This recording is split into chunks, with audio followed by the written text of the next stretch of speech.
오늘 이 새벽에 하나님께서 저희에게 주신 말씀은 에스라 7장 1절부터 10절까지의 말씀입니다. 에스라 7장 1절부터 10절까지의 말씀을 함께 교독하도록 하겠습니다. 한 절씩 교독하도록 하겠습니다.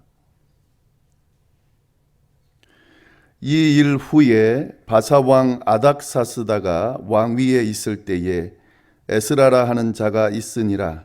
그는 스라야의 아들이요 아사랴의 손자요 힐기야의 증손이요 살룸의 현손이요 사독의 5대 손이요 아히두베 6대 손이요 아마리아의 7대 손이요 아사랴의 8대 손이요 무라요세 9대 손이요 스라히야의 10대 손이요 우시엘의 11대 손이요 붓기의 12대 손이요 아비수아의 13대 손이요 비느하스의 14대 손이요 엘르아살의 15대 손이요 대제사장 아론의 16대 손이라. 이 에스라가 바벨론에서 올라왔으니 그는 이스라엘의 하나님 여호와께서 주신 모세의 율법에 익숙한 학자로서 그의 하나님 여호와의 도우심을 입음으로 왕에게 구하는 것은 다 받는 자이더니 아닥사스다 왕 제7년에 이스라엘 자손과 제사장들과 레위 사람들과 노래하는 자들과 문지기들과 느디딤 사람들 중에 몇 사람이 예루살렘으로 올라올 때에 이 에스라가 올라왔으니 왕의 제7년 다섯째 달이라. 첫째 달 초하루에 바벨론에서 길을 떠났고 하나님의 선한 손의 도우심을 입어 다섯째 달 초하루에 예루살렘에 이르니라. 에스라가 여호와의 율법을 연구하여 준행하며 율례와 규례를 이스라엘에게 가르치기로 결심하였었더라. 아멘. 네, 저희가 오늘 함께 나눌 말씀은 에스라서 7장 말씀입니다. 이 에스라서가 크게 두 가지 내용으로 나눠지는데요. 이 새롭게 시작되는 부분이 이 7장입니다. 바벨론 포로 2차 귀환이 이루어지는 내용이 오늘 이 7장부터 시작이 됩니다. 이 내용을 나누기 전에 지난주에도 말씀을 드렸지만 에스라서의 기본적인 내용을 한번 정리해 보겠습니다. 이 내용을 좀 잘 기억하고 계셔야 합니다. 이 에스라서는 느헤미야서와 연결해서 이해해야 된다라는 말씀을 드렸습니다. 히브리어 성경에는 한 책으로 되어 있다는 말씀을 드렸는데요. 이 책들은 모두 바벨론으로 잡혀갔던 이스라엘 백성들이 귀환하는 내용을 담고 있습니다. 이 바벨론 포로 귀환은 3차에 걸쳐 이루어졌다라는 말씀 드렸는데 1차 귀환은 스룹바벨을 중심으로 이루어졌습니다. 그 1차 귀환자들은 성전, 무너진 성전을 재건하는 일을 했습니다. 2차 귀환은 에스라를 중심으로 이루어졌는데 이 2차 귀환자들은 하나님의 율법을 바르게 세우는 일을 주로 감당을 했습니다. 이 두 내용이 에스라서에 나옵니다. 3차 귀환은 느헤미야를 중심으로 이루어졌는데 예루살렘의 무너진 성벽을 재건하는 일을 감당했습니다. 이 내용은 느헤미야서에 나옵니다.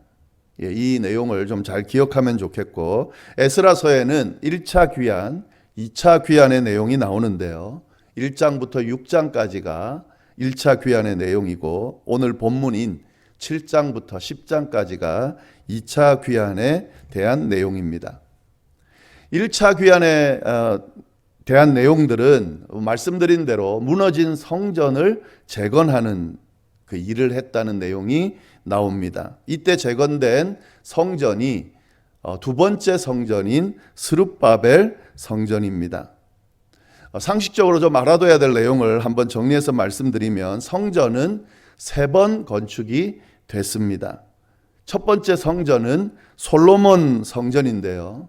바벨론 느부갓네살 왕에 의해서 이스라엘이 멸망할 때에 무너졌습니다. 그리고 다시 두 번째 성전이 지어지는데 그 성전이 바로 스룹바벨 성전입니다. 저희가 지금 함께 나누고 있는 이 성전이 바로 스룹바벨 성전입니다. 이 성전은 시리아의 안티오쿠스 에피파네스에 의해서 심하게 훼손이 되게 되는데요.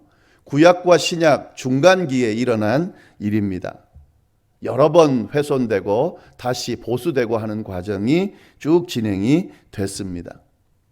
그리고 세 번째 성전이 바로 헤롯 성전입니다. 당시에 유대를 지배하던 총독 헤롯이 유대인의 환심을 사기 위해서 성전을, 그 당시 훼손되고 다시 보수되던 초라한 스룹바벨 성전이 남아 있었는데 그 성전이 너무 초라하다라고 해서 더 크고 화려한 성전을 짓게 되는데 그것이 바로 헤롯 성전입니다. 기원전 20년경에 시작해서 예수님이 사역하시던 때를 거쳐서 기원 후 63년까지 거의 80년에 걸쳐서 완공이 됐습니다. 그런데 이 성전도 지어진 지 몇 년 되지 않아서 기원 후 70년경에 로마 장군 티투스에 의해서 완전히 파괴되게 됩니다. 이렇게 성전에 대한 내용들도 상식적으로 좀 잘 알아두면 좋겠습니다. 2차 귀환, 이때 스룹바벨 성전 재건이 이루어진 이후의 사건이 나오는데요. 오늘 본문이 그 내용을 이야기합니다. 한번 그 내용을 보도록 하겠습니다. 1절 말씀을 보시면 이렇게 되어 있죠. 이 일 후에 바사왕 아닥사스다가 왕위에 있을 때에 에스라라 하는 자가 있었다. 이렇게 소개를 하는데요. 이 일 후에라는 말은 앞에서 일어났던 사건을 의미하는 거죠. 1차 포로 귀환, 성전 건축 시작하다가 중단된 거, 그리고 다시 시작해서 완성하고 성전을 봉헌하는 과정, 이 과정이 있은 후에 일어난 일이다 하는 거고요. 그런데 이 일 후에 바사왕 아닥사스다가 왕위에 있을 때다 이렇게 되어 있잖아요. 이 말 안에는 지금 1차 귀환자들, 성전이 다시 재건된 이후에 시간적으로 긴 공백기가 있다는 것을 이야기해 주는 내용입니다.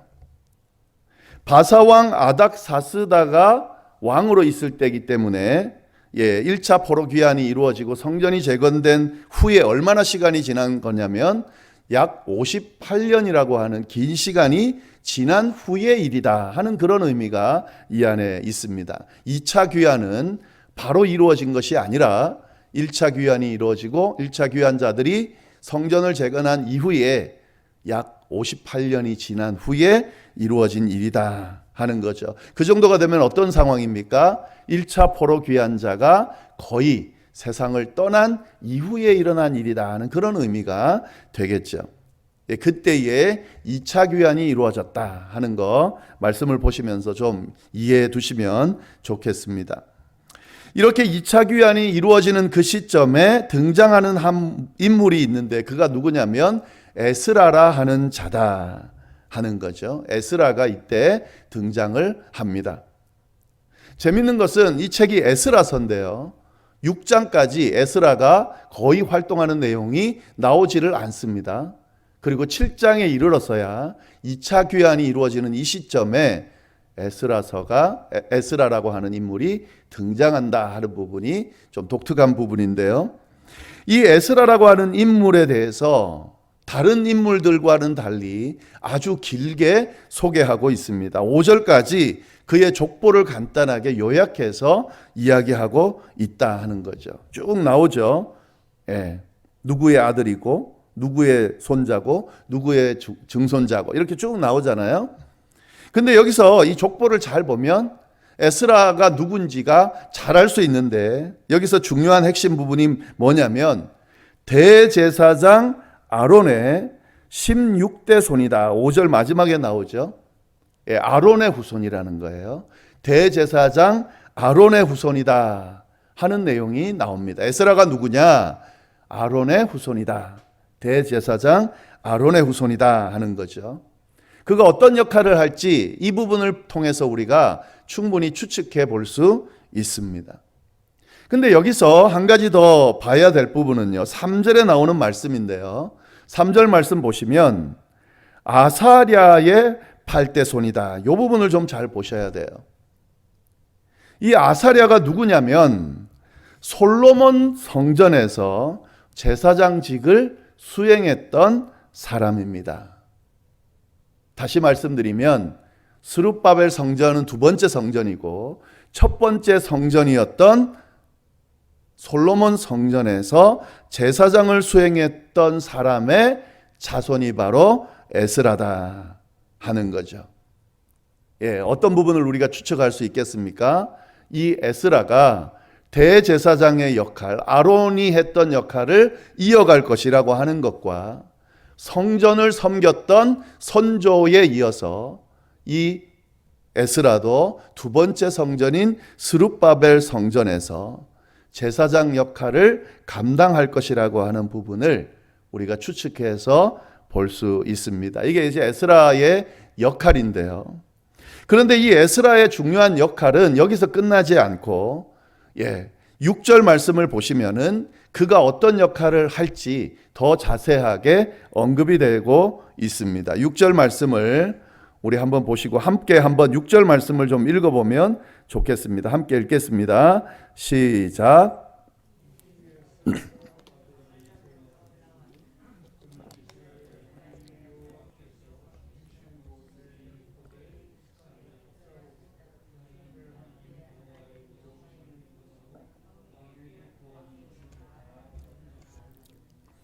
네. 지금 에스라가 어디 출신인지 누구의 자손인지가 언급되고 난 뒤에 그 다음에 붙여진 에스라의 소개인데요. 이 부분이 에스라를 소개하는 아주 중요한 부분입니다. 뭐라고 소개되어 있습니까? 그는 이스라엘의 하나님 여호와께서 주신 모세의 율법에 익숙한 학자다 이렇게 되어 있어요. 하나도 놓치지 마시고 잘 보시면 좋겠습니다. 모세의 율법에 익숙한 학자다 하는 거죠. 이것이 에스라가 어떤 역할을 할지를 잘 소개해주는 부분입니다. 대제사장의 후손으로서 새롭게 지어진 성전에서 그 역할을 감당할 에스라는 어떤 사람입니까? 모세의 율법에도 익숙한 학자다라고 하는 거죠. 제사장직을 잘 감당하기 위해서는 당연히 율법을 잘 알아야 됩니다. 그런데 그 이상의 역할을 감당할 것이라는 것을 알 수가 있어요. 학자라는 표현은 이 율법을 맡은 자, 서기관을 의미합니다. 율법에 능통한 자, 율법을 잘 연구하고 준행하는 자, 또 가르치는 자다 하는 의미가 이 안에 담겨져 있는 거죠. 자, 그러면 정리하면 에스라가 어떤 역할을 하게 될까요?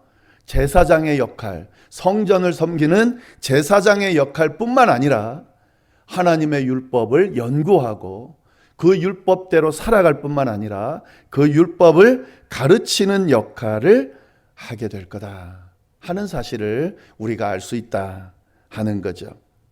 그리고 그가 어떤 평가를 받는지도 나왔죠. 그가 하나님 여호와의 도우심을 입음으로 왕에게 구하는 것은 다 받은 자였다. 여기서 왕은 이방 왕을 이야기하죠. 바사 왕 아닥사스다를 이야기합니다.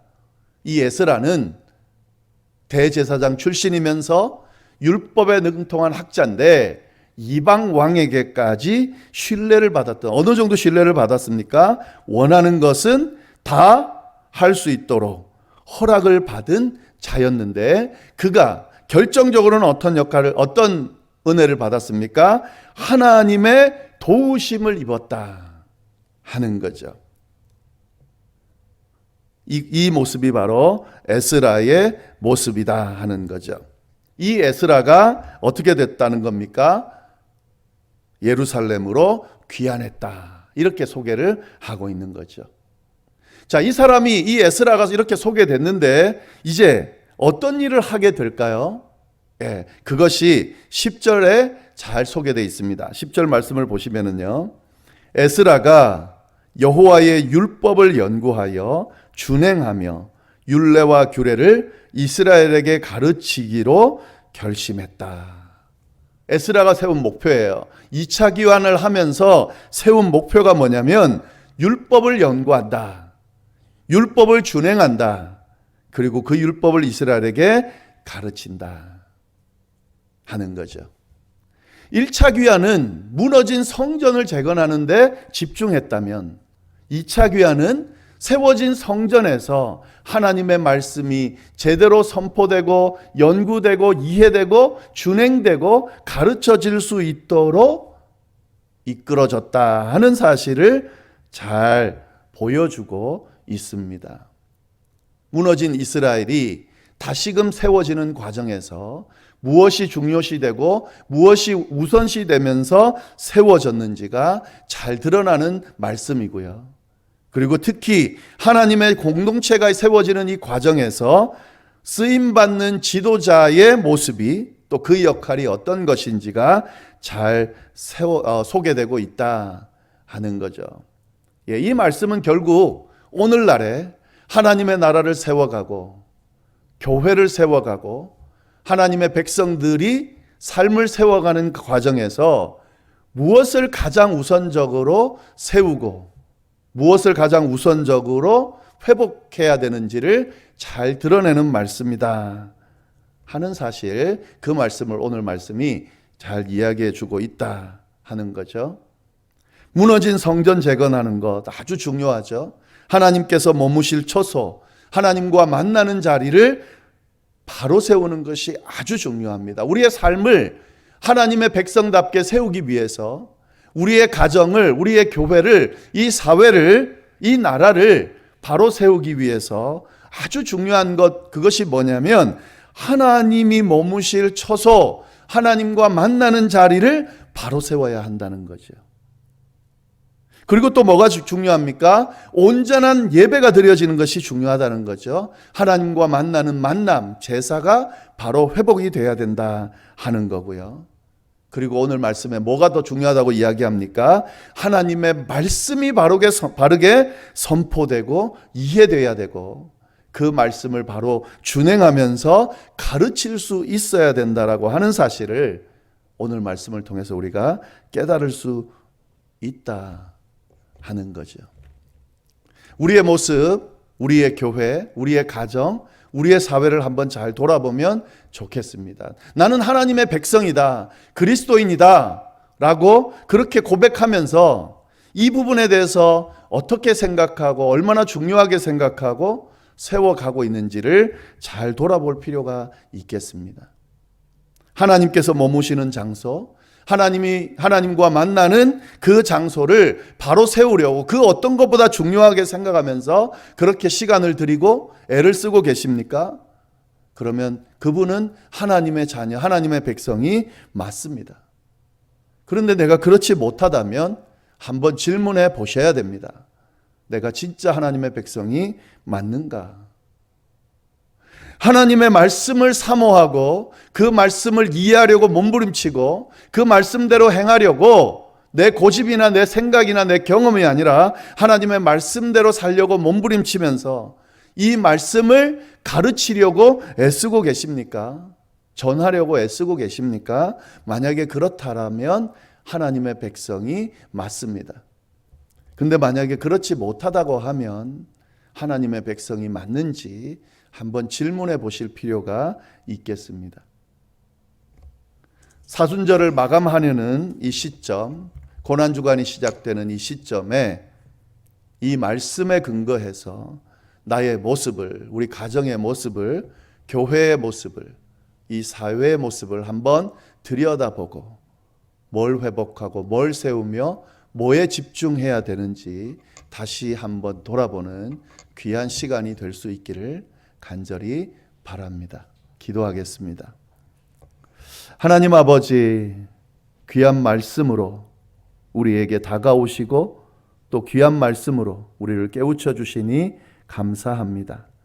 에스라서에 나오는 에스라에 대한 소개를 통하여 또 에스라서에 나오는 내용들을 통하여 우리가 하나님의 백성으로 무엇을 먼저 해야 하는지, 무엇을 먼저 회복하고 세워야 하는지 다시 한번 돌아보게 하시니 감사를 드립니다. 잘 돌아보고 정말 우리도 하나님의 백성답게 바로 세우고 바로 회복해서 정말 하나님 주시는 은혜를 받아 누리는 그런 삶을 살아가는 저희의 삶이, 저희의 가정이, 저희의 교회가 또 이 세상이 될 수 있도록 인도하여 주옵소서.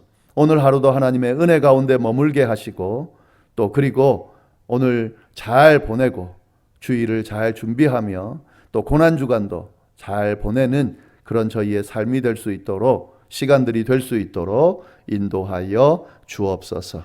저희가 개인적으로 드리는 기도 제목들이 있습니다. 이제 이어서 드릴 텐데 하나님 함께하여 주셔서 그 기도에 귀 기울여 주시고 주님 늦지 않은 시간에 응답해 주셔서 하나님이 우리를 돌보시는구나, 우리의 기도에 귀 기울이시는구나, 우리의 기도에 응답하시는구나 경험하고 고백할 수 있게 되도록 인도하여 주옵소서.